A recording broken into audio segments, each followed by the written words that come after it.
Hey, Mike here with the Zulu Fox Photo Podcast. Just wanted to come back to you with a quick one. I got asked a really interesting question the other day while I was out, and it was somebody asking me, "How do you shoot more film?" Like, it's somebody, a photographer friend of mine who primarily works digital, wants to shoot more film, and since I shoot a lot of film because I don't shoot a lot professionally, where I get paid. When I do, I shoot digital, but anyways, they know that I shoot a lot of film, so they were asking me how I shoot more film, and I've told them the basics is that you just have to shoot more film. Like anywhere you can work film into a workflow is great. Like anywhere you would normally use your digital camera or your smartphone or whatever camera you have on you, replace it with a film camera, and you just have to understand a couple of the limitations. And I've gone over some of these limitations before about how film kind of limits you mostly on your ISO. You just lose the flexibility of being able to change your ISO on the fly like you can with a digital camera. And so you just kind of have to be prepared. So if you know you're going to go walking around during the day and it's full on sun and life's great and beautiful, like bring a 100 speed film or a 200 speed film, something really low speed, like this Fuji Superia here is super cheap at like Walmart or wherever, and you can get like 3 rolls for like 15 bucks. 200 speed, it's great if it's full sun outside. It slows you down enough, or makes it so you can slow your shutter down enough, open your aperture up wide enough that you can get usable exposures. But again, full on sun. If you're taking that camera that you have loaded with 200 speed out and you're going to go do night photography, you're going to have a really hard time. I'm not saying it can't be done, but it just requires a lot more effort because you're going to need tripods and all that stuff. So the next thing you might want to do is also be prepared is get something that's a little more versatile, so like a 400 speed. And so something like, Portra 400 is pretty much a go-to. This is like everybody's like first shot at a professional film, this Portra 400. It's super wide latitude, so it's got pretty wide exposure latitude. You can underexpose it by a couple of stops and it doesn't seem to bother it too much. So that gives you a lot more versatility. You can shoot in the afternoon, into the evening. As it starts getting a little bit darker, the 400 speed will still kind of work for you. So, and the last thing you can try, there are 3200 speed films. You usually get it in or I'd say like there's 800 speed films in color that work, a little bit darker, but you're still gonna be wanting a tripod probably. You're not gonna get a lot of handheld stuff unless you've got an aperture you can open wide open, like at a 1.8 or something like that. And then you could also push your film. Like I pushed this. It's a 400 speed Ilford HP5. Let's see, get it right side up. Is that right side up? Yeah, right side up right there.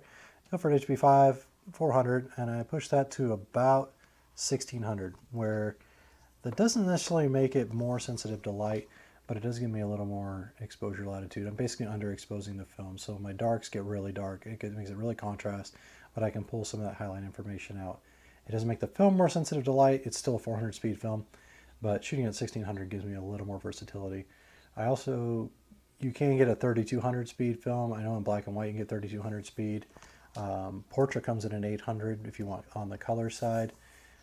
If you don't want to go all the way with Portra as far as color film, since this does tend to be a little more expensive per roll, it's about $7 or $8 a roll, depending on where you get it. Film Photography Project Store.com. You get your film from them. It's a lot cheaper, but buy local where you can. Portra 400 is a little more per shot if you're wanting to experiment with some color. Kodak Gold 400 is a great one. Color Plus 200 is another big favorite of mine. Pro Image 100 if you're going to be shooting full on daytime. For the lower light stuff, there's not a lot of 800 speed film on the lower end. 400 is about what you're going to get for color. So like I said, the Ultramax 400 it's a great film. It's great for shooting in the afternoon. It's got a nice kind of goldeny tint to it. It kind of accentuates the golden hour kind of color. And you can shoot with it when it's kind of overcast. You're going to be kind of slow shutter speeds if it's cloudy out, unless you can get your aperture wide open. But like everything else with photography, like if you know how the triangle works, and so you have to understand where your limitations are. And so film is no different than digital in that way, in that to make the proper exposure, you have to hit all the marks. You have to have good shutter speed. You have to have the right have to have the right shutter speed, the right aperture, and the right ISO.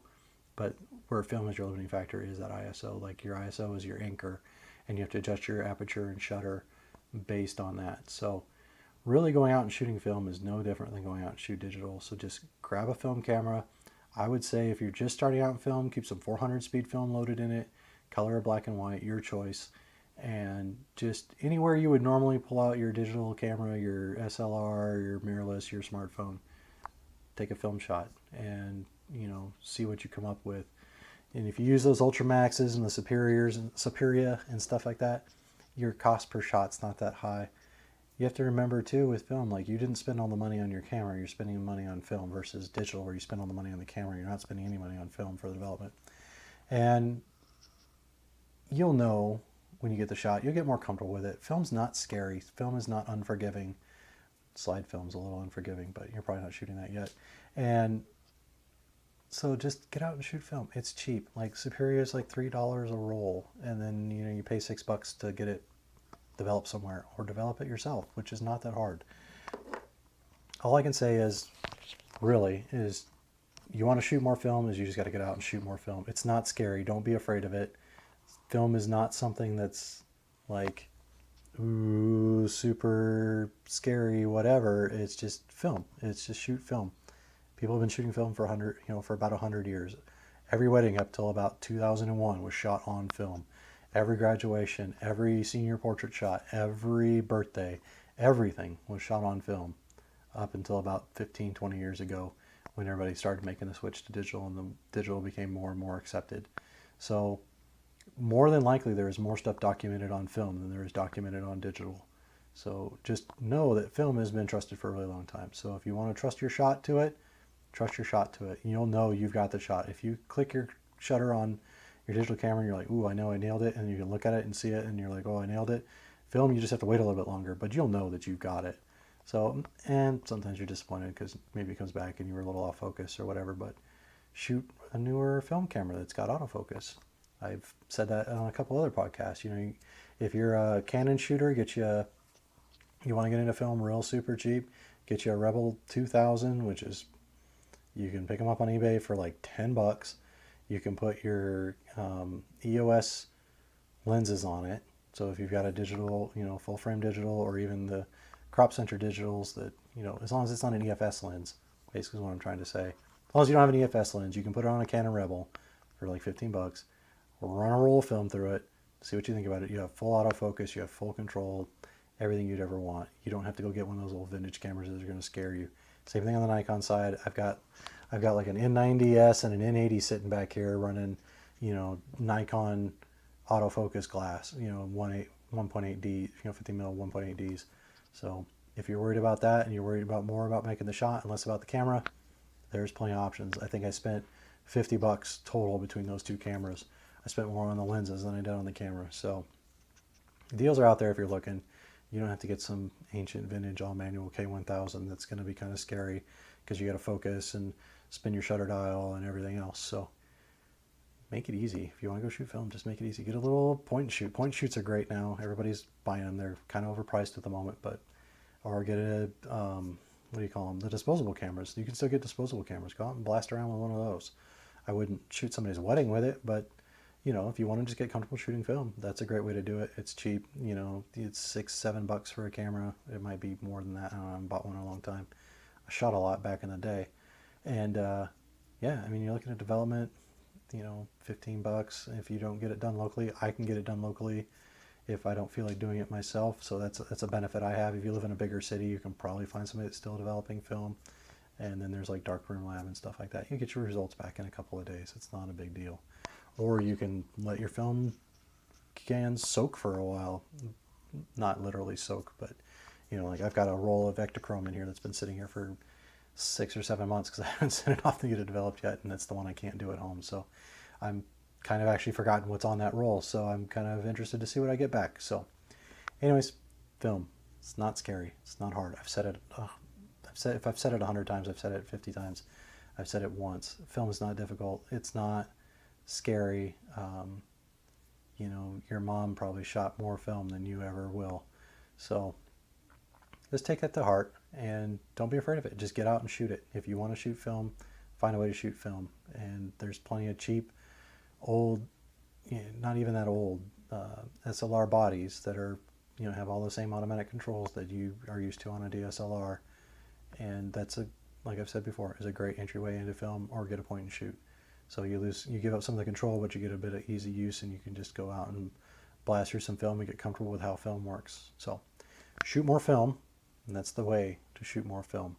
It's Mike, and if you've got any other questions you want to ask me or anything else you want to know about, or you just you're in the Huntsville area and you want to go shoot sometime, just let me know. Drop me a line on Instagram. It's Zulu_photo, or sorry, Zulu_Fox_photo on Instagram, Zulu Fox Photo on Facebook, and ZuluFoxPhoto.com. Thanks for tuning in the podcast this week, and I would ask that you hit a subscribe or share, or whatever it is you want to do. Even click a 5-star. I've had a couple of downloads on the podcast, and it means a lot to me that somebody's even listening. So share it if you will, and this will be probably my second or third YouTube. I'm hoping, I say this every time, but I really want to start doing this a little more often. So yeah, I need you guys to help keep me honest through now between the end of the year. I want to at least get, we'll do 2 more videos. We'll do 2 more videos talking about something. And if you want to shoot me a question on Instagram, that would really help, because then it would give me something else to think about. So, all right, well, that's it. I know I've said bye once. I'll say it again. It's Mike, Zulu Fox Photo, and thanks for tuning in, and we will catch you next time.